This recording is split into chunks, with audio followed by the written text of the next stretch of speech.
Il suffit de brancher maintenant la torche dans le logement prévu à cet effet.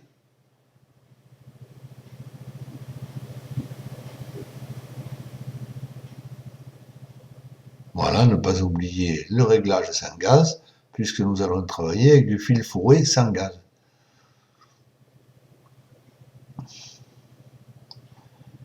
Il faut vérifier que le diamètre des buses soit le bon.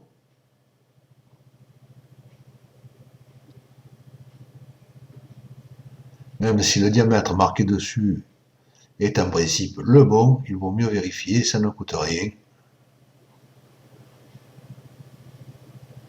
C'est très facile avec la bobine de fil.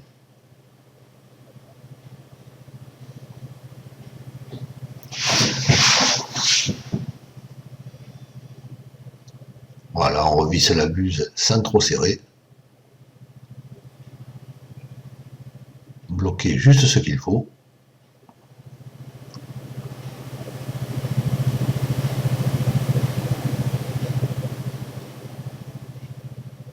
Voilà.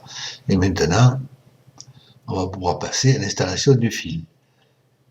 Il faut d'abord régler la petite roulette d'alimentation qui est pourvue de plusieurs gorges suivant le diamètre du fil utilisé. Donc on met la bonne gorge en face des trous où va passer le fil.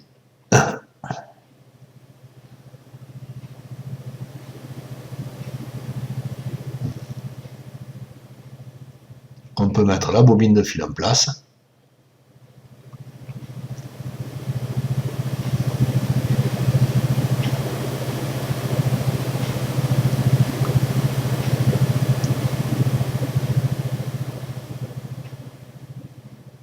Voilà.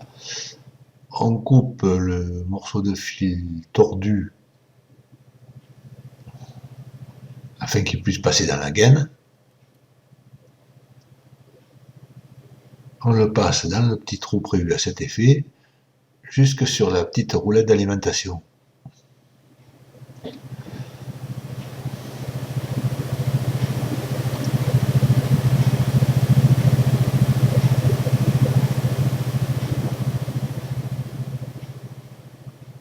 Voilà.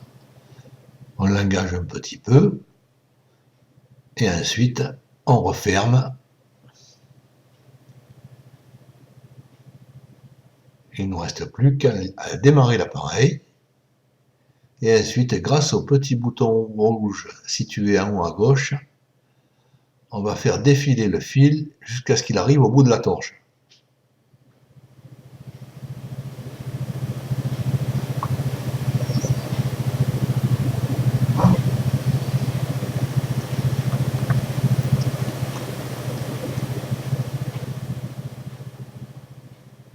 Voilà. On coupe l'excédent de fil. Normalement, on laisse 1 cm, ce qui est préconisé par le constructeur.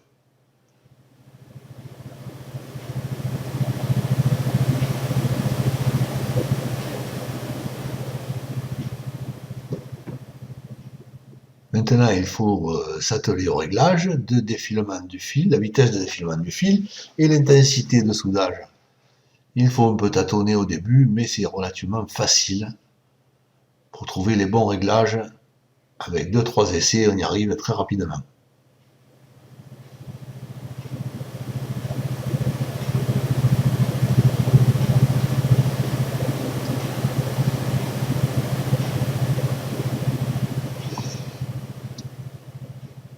Et voilà, bien entendu, ne pas oublier de mettre le fil de masse. Et ensuite, on peut faire réaliser la soudure. C'est très rapide, très facile.